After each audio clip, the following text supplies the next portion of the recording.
Hi family, my name is Peter and I'm an alcoholic. Peter.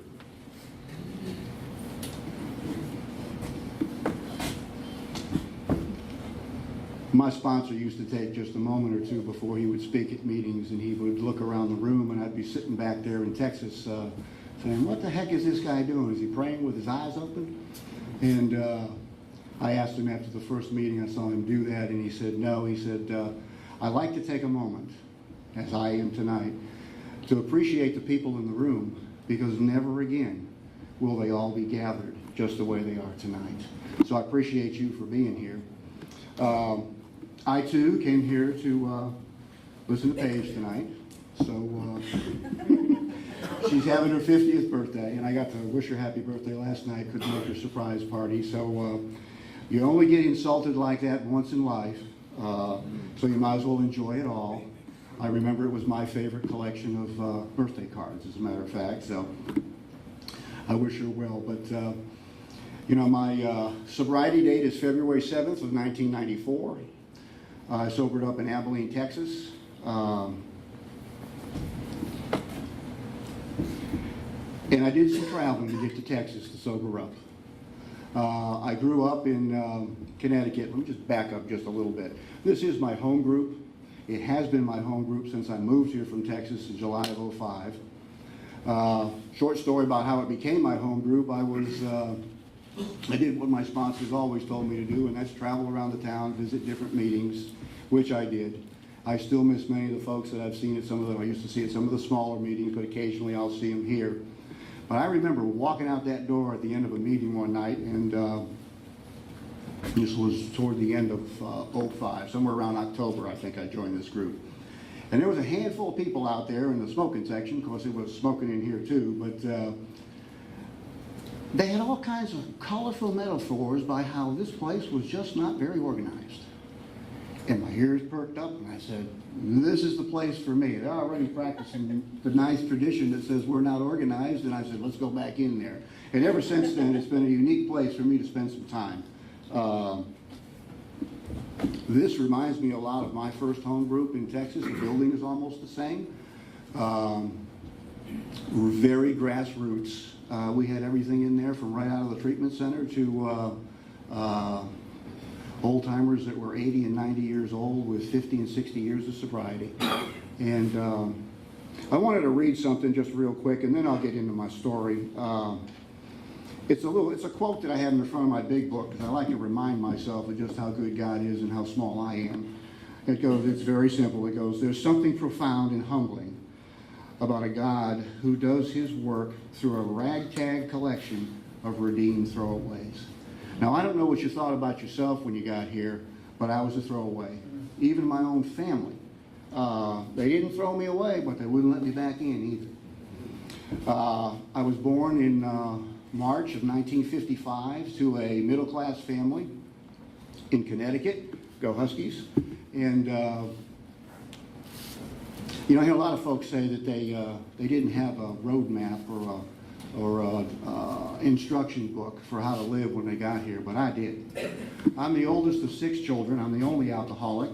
3 boys on top, triplet sisters on the bottom, and my parents were just social drinkers. My father was a corporate pilot, so there wasn't a whole lot of drinking on his part.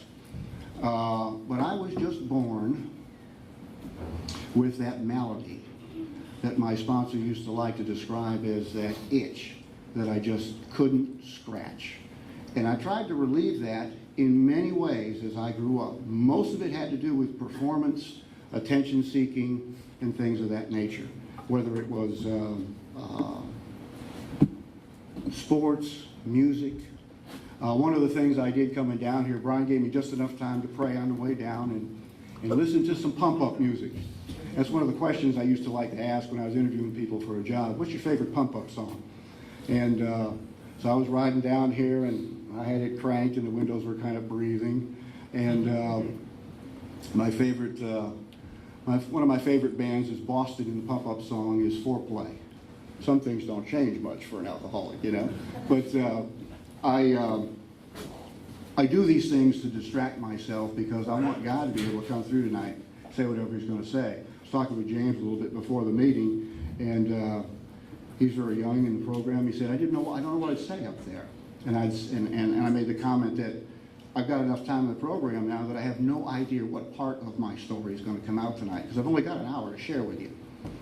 So anyhow, I started out playing athletics very young. Football was my favorite sport. Baseball came second, and basketball was, well, we used that to work out with during the wintertime. And about the end of my sophomore year, scholarships were rolling in, and I was ready to go. And a structural defect and an injury in my left leg took me from, well, what you would call world-class speed to that of a turtle. I'd get hurt real bad out there trying to play that kind of sport with some of these big boys that are out there, especially today and back then. That was my first situation with God where I got real angry. You know, why me? You know, I asked that question a lot in my life. Why me? I neglected to recognize the other talents that he gave me, which was playing music. I'm a drummer. I've done it professionally since about the age of 12, and I stopped somewhere around 28 or 29. And I forgot about that. I was the kind of a kid that could go to school and very rarely studied, very rarely brought books home, and was in the top 10% of my class. And I guess you might say half measures was a way of life for me for a long time, even before I got here. I was the kind of guy in work that could usually had administrative positions of some sort where I could work 40 hours in 20 hours. And but I'd make it look like I was there for 40 hours. And I often think today what a difference it may have made had I actually given them 40 hours in my career. So a lot of the things that this book has to say, everything that it has to say is exactly what's happened to me. There weren't any treatment centers in 1972 when I was, let's say, my train was off the tracks. So my treatment center was the United States Air Force. And I enlisted in the Air Force and went through basic training in Texas.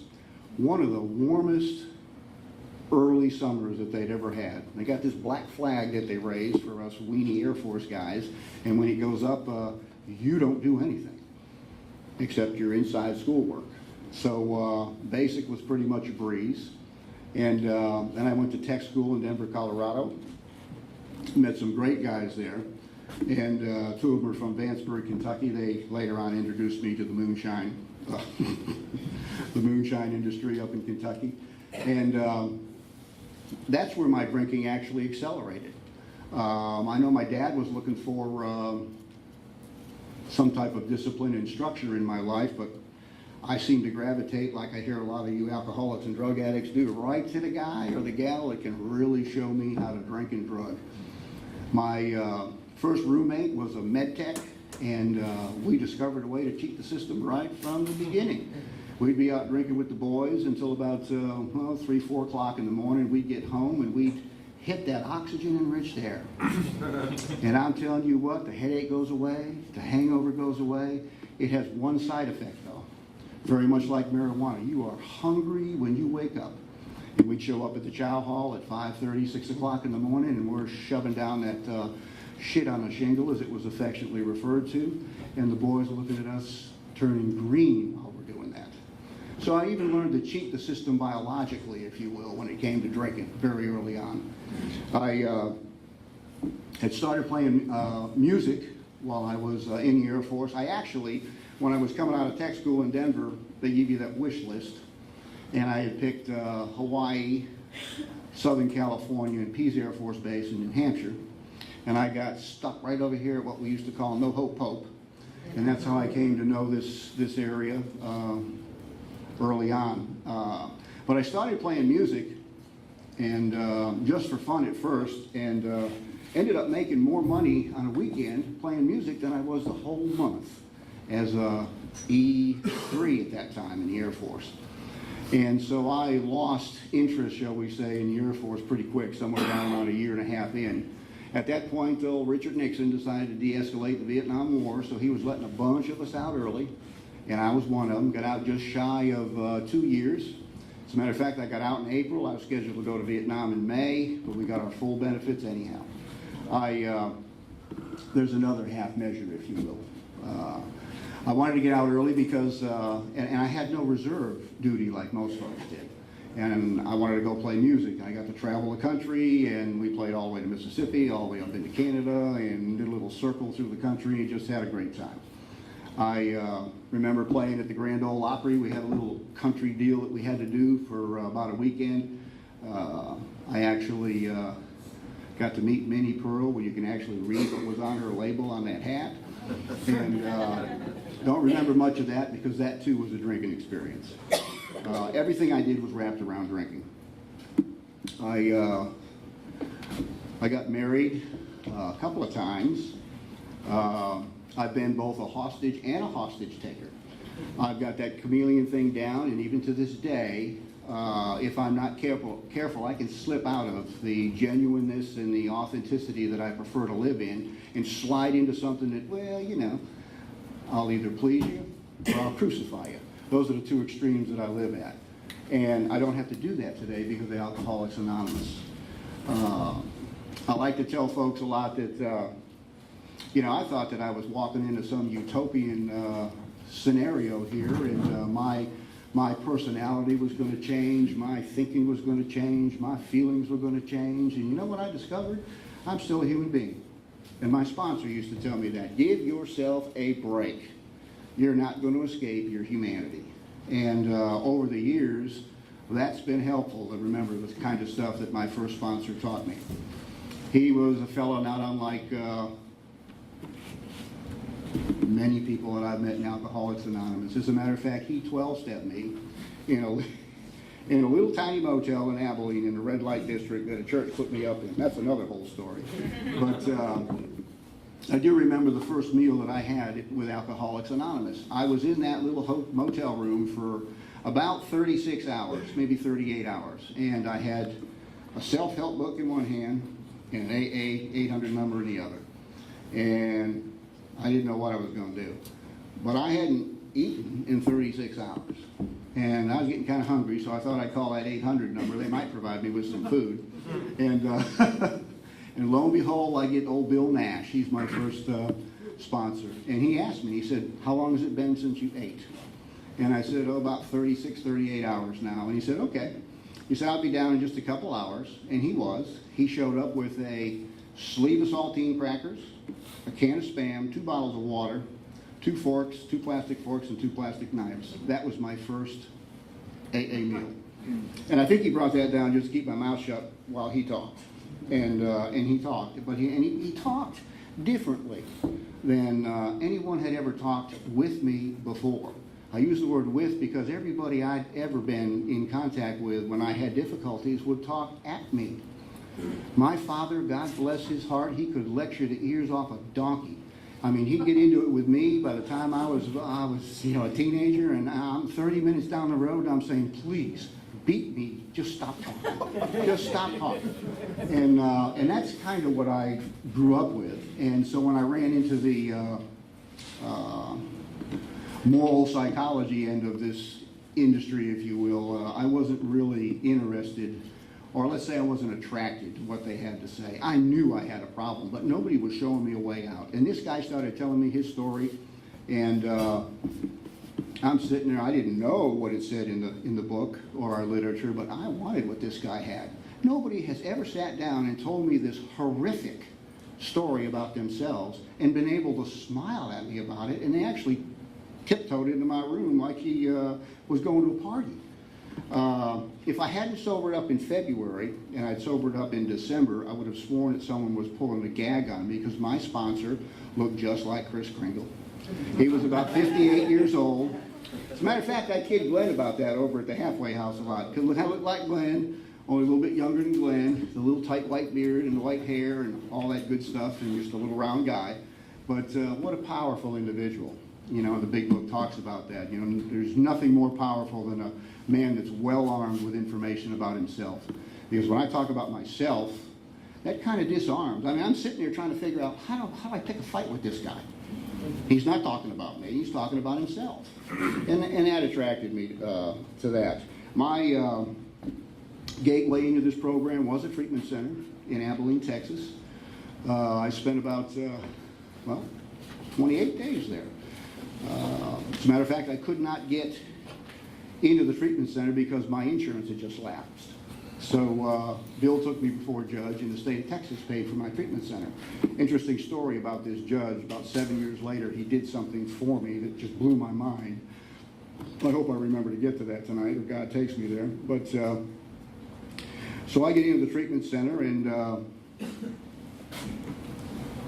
I remember the first lecture, if you will, or introduction that the director of that center gave. This gal had been in, she'd been sober about 30 years at the time. And she made a statement. I've said it in here a few times. She said, without Alcoholics Anonymous, this would be nothing more than an unsuccessful medical facility. And I said, oh crap, I'm in the wrong place again. You know, because I expected something beyond. That's how little I knew. I knew nothing about Alcoholics Anonymous before I came here. I'd never been to a meeting, never talked with you folks. Even as a small child, you know, we had, a couple of uncles and an aunt or two that they used to trot out of the closet around holidays and things of that nature. You know, they would be the drinkers and the ones that were having a good time. And I was fascinated with their behavior, even as a young child. But back then, nobody's going to pick up on that. They figure he's just a kid and we'll see what happens. But so something about all of us in our drinking and drugging days I found fascinating. And in the same way, there's something about all of you in your sober and recovery days that I find fascinating and attractive. And that's what keeps me coming here. Had a lot of great experiences. You know, the God of my understanding has left no doubt in my mind, when I had certain issues in my life. And I finally got to the point where I could turn it over to Him. Let go and let God, if you will. I had probably the largest scenario I ever had in my early sobriety was somewhere around 2.5 years of sobriety. My youngest daughter had ear and throat. I mean, this gal had tonsils and adenoids, and she would snore like a 70-year-old man. But she would also get these infections in her ear, one of which actually damaged an eardrum, but it healed, thank God. But again, I found myself, I said, we went through all the different antibiotics, even all the way back to penicillin, and it worked for a day or two and then stopped, so nothing was left. And I asked the doctor, I said, when are we going to get a referral to a specialist? Well, I got that referral all right, and I was right in between insurance policies again. And so this is my little baby now, and she's about 2.5 at the time. And the thing that runs through my mind, I'm going to get this kid what she needs, and I don't give a damn what I have to do to get it. I'll take care of the doctor on the backside if I have to. And don't ever tell your sponsor what you got to think, what you're thinking about, because he just looked at me and said, well, why don't you try telling the guy the truth? There's a novelty for an alcoholic. Let's tell somebody the truth when you're in a jam. Put yourself at mercy, kind of like you're making amends or something like that. And so we're in for the appointment with this medical doctor. And he finally comes into the little room or cracks the door, and I said, Doc, I said, before you even get started, I need to talk to you.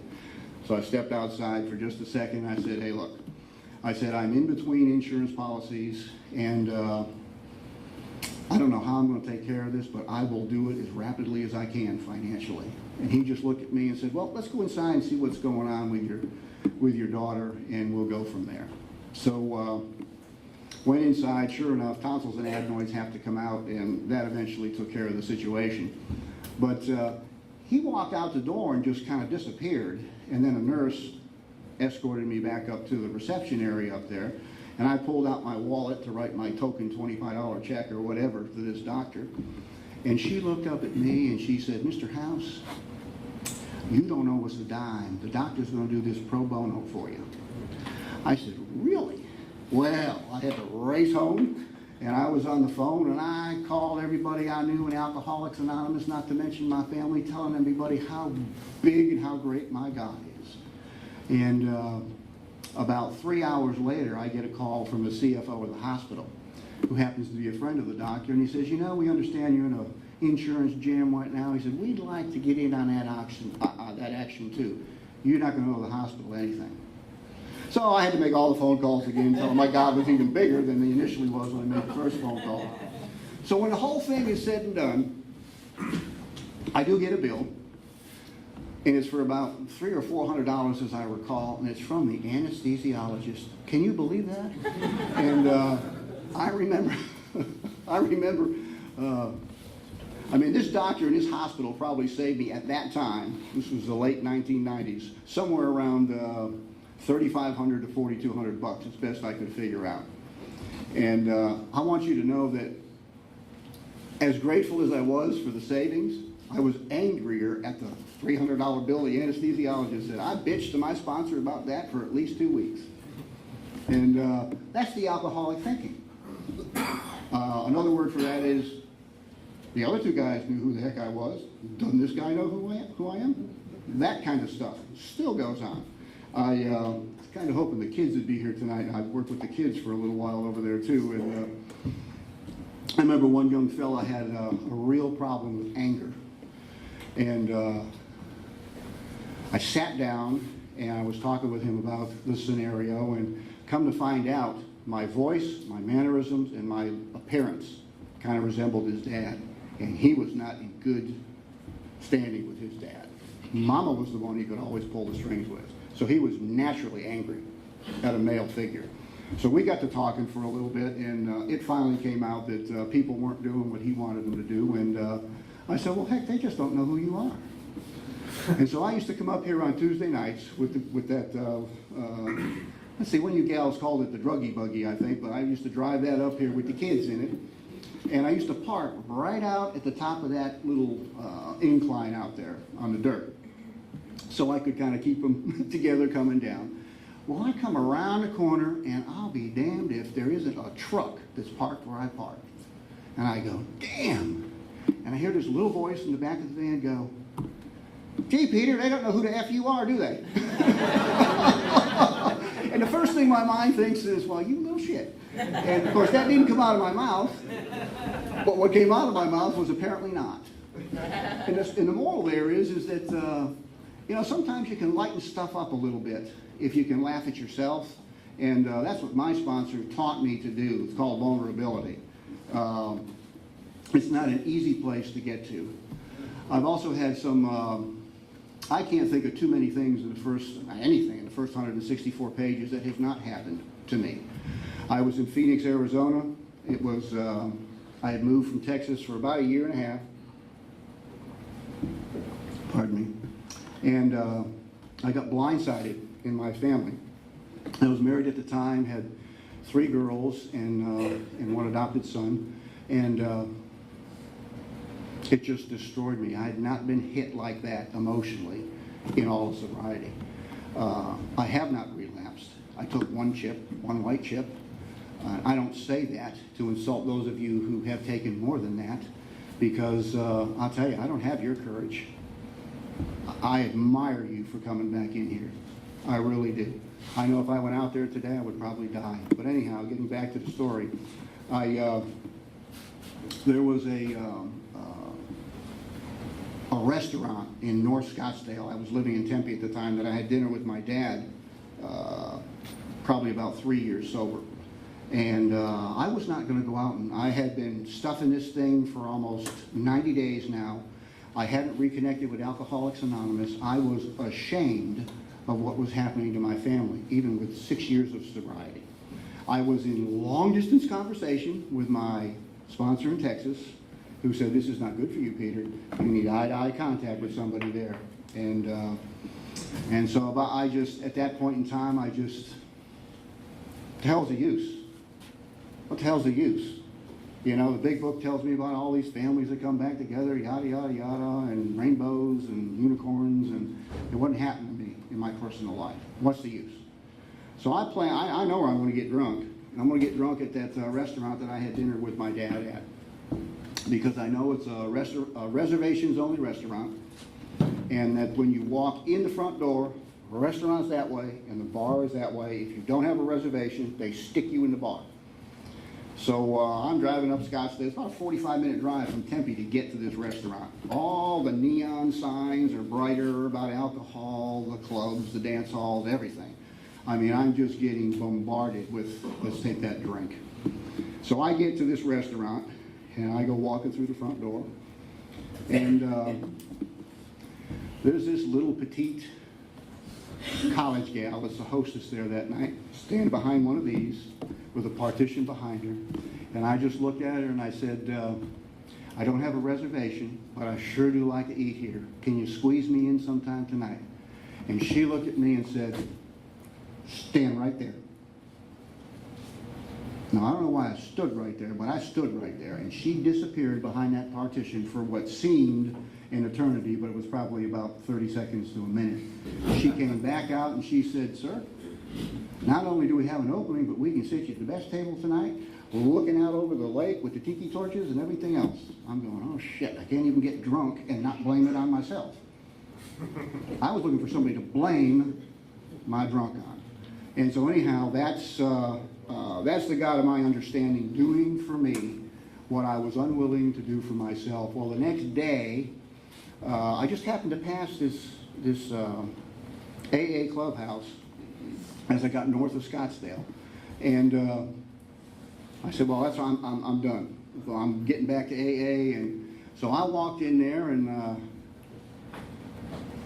I never saw so many motorcycles, leather, art, body art, and I walked in there in my usual pants and golf shirt, and I had just walked through the front door, and the biggest gal I've ever seen in my life put her arms around me and said, hi.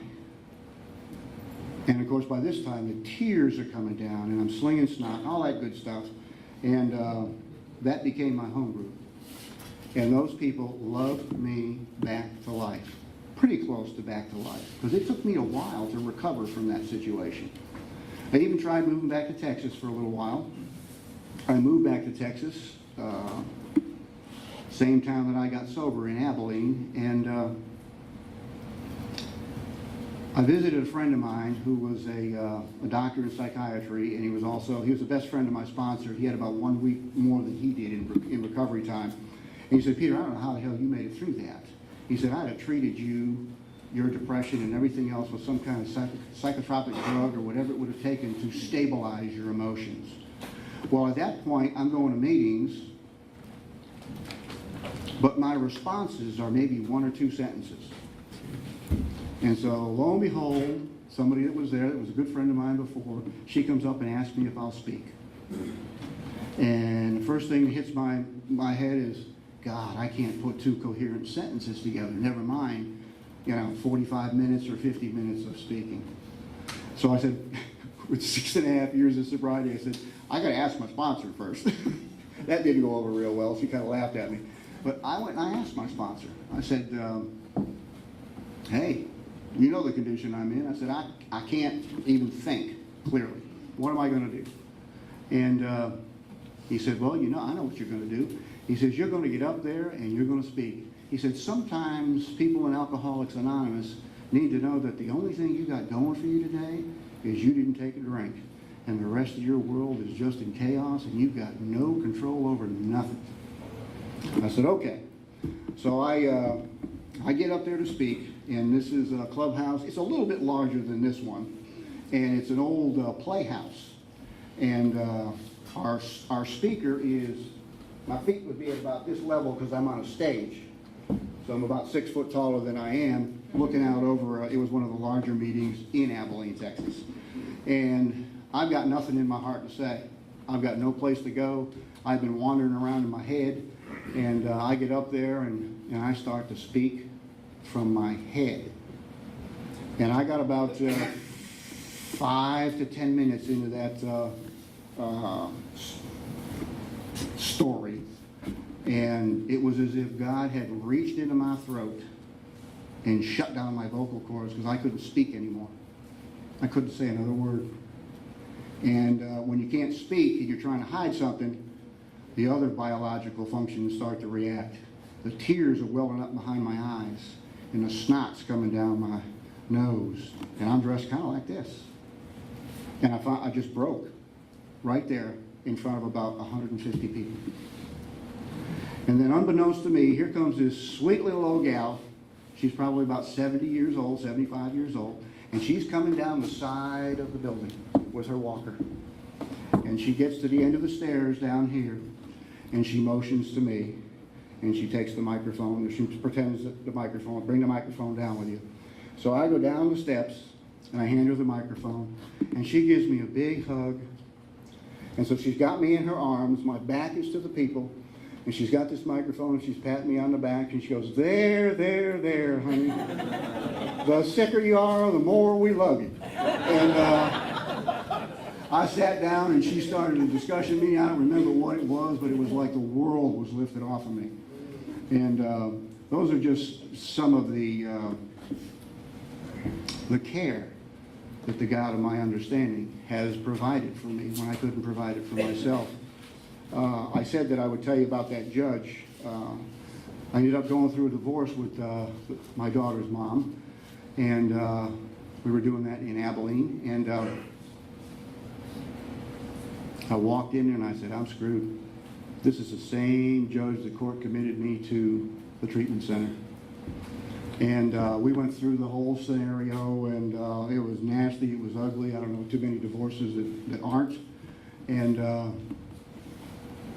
at the end, he granted me residential custody of those 3 girls.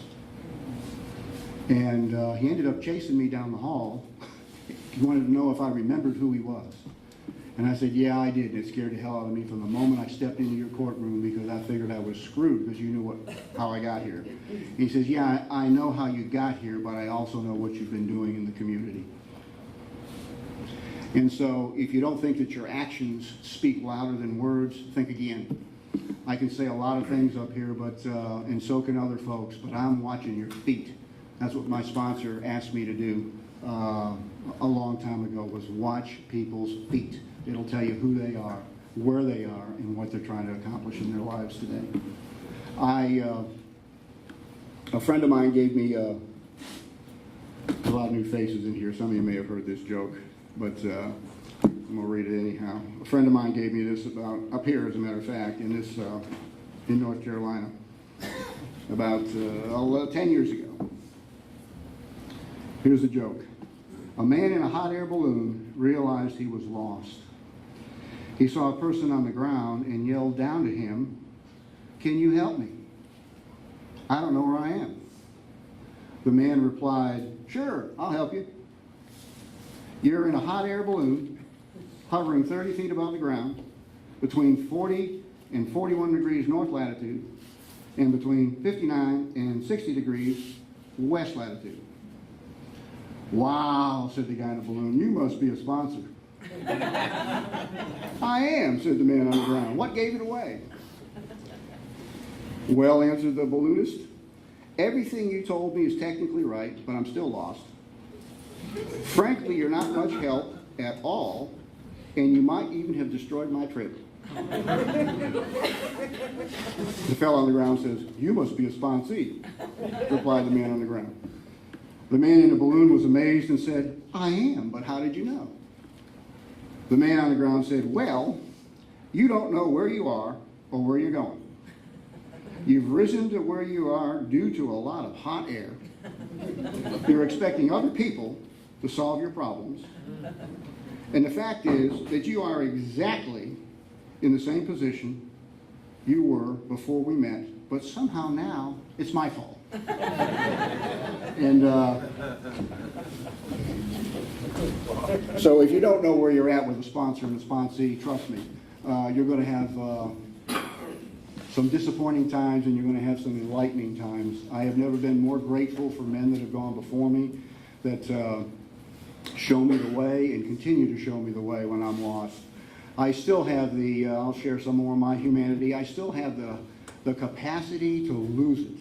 When my spiritual malady in the form of untreated alcoholism comes at me like a T-Rex dinosaur, I know exactly what to do.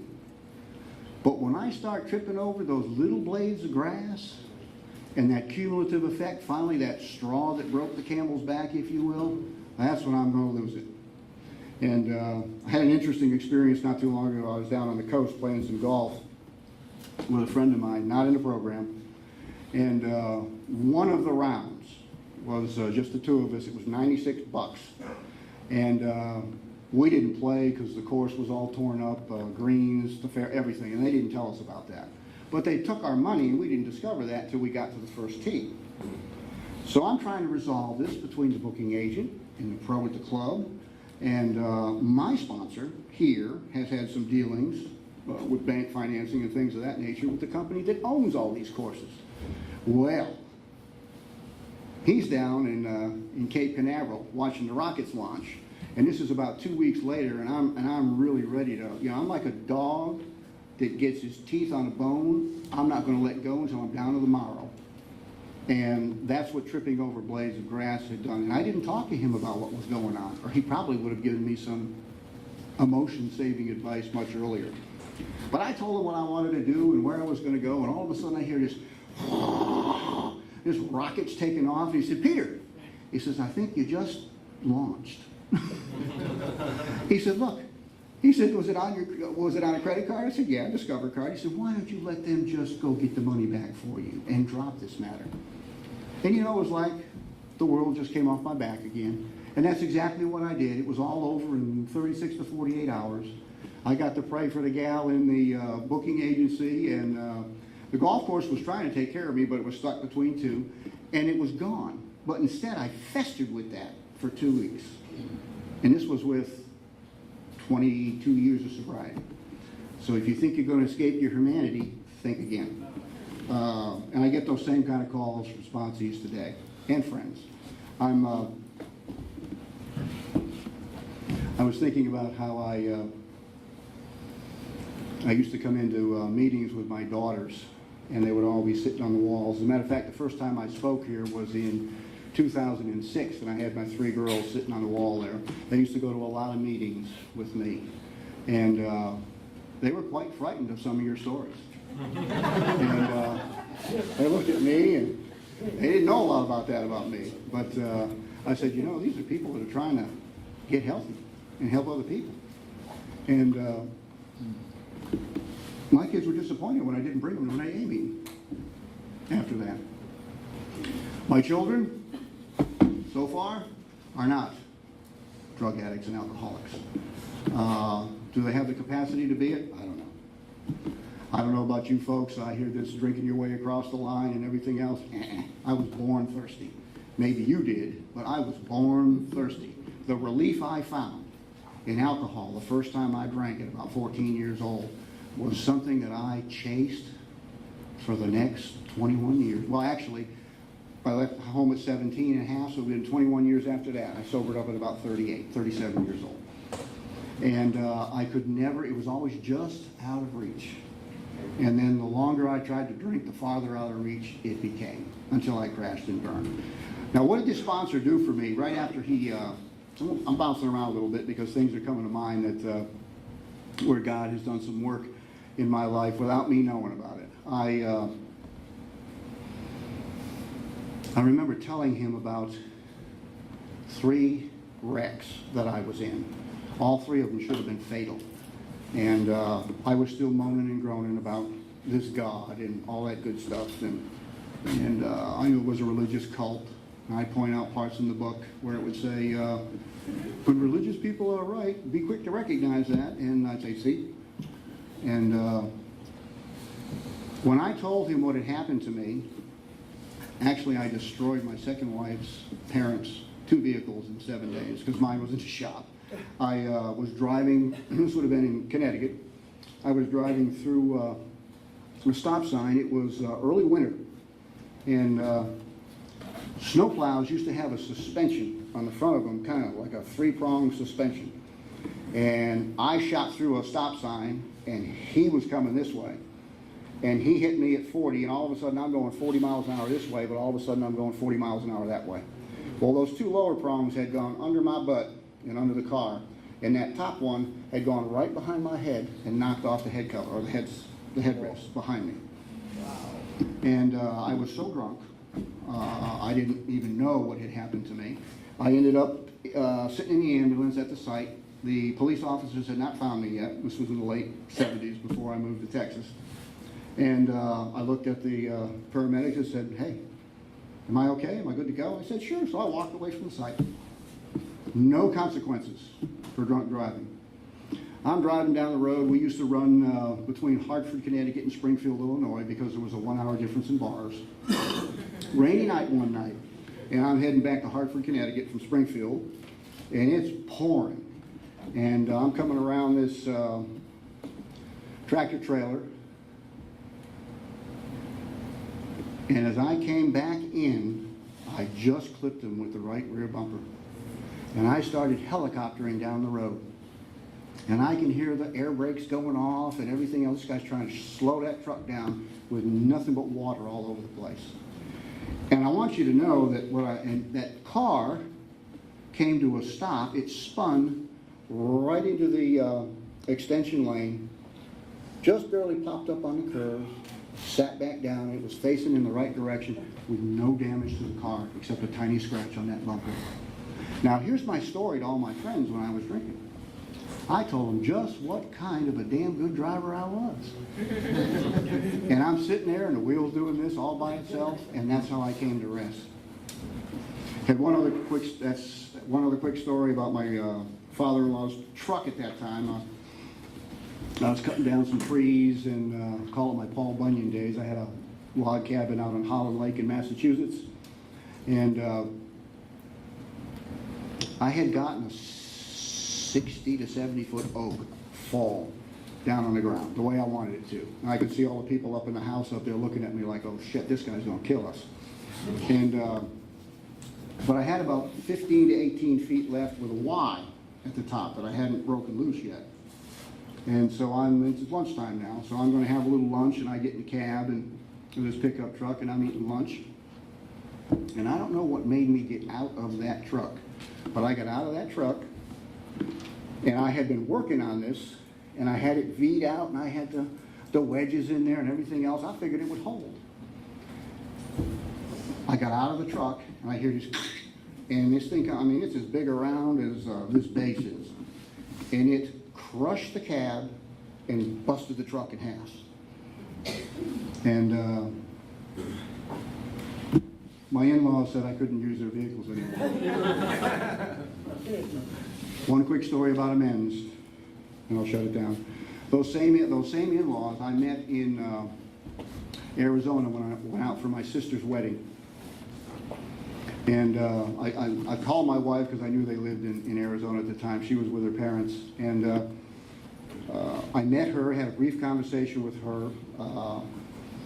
And I don't know, she must have sensed something different because she asked me to come over for dinner. Now, these are the folks that I used to sit in the back of their camper, and I would smoke pot, and I would blow it out the bottom of the screen door on the truck, thinking nobody saw this stuff. I mean, they knew exactly who I was. And I went over for dinner the first night, and her dad had had a stroke, great big Boston fan.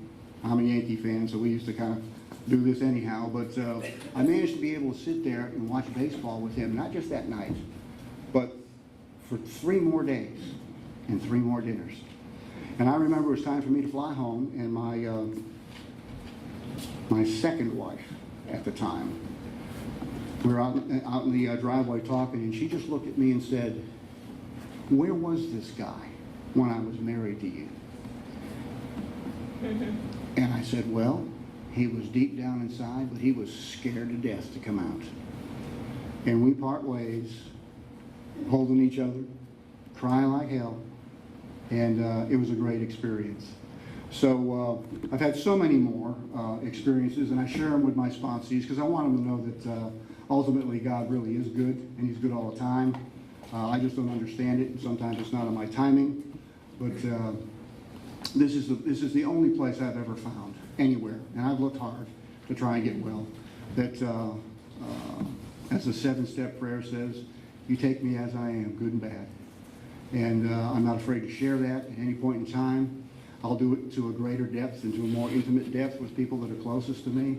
but most of y'all can tell when Peter's a little off, because I try to let you know that. So if no one's told you they love you today, I damn sure love you. Thanks for coming.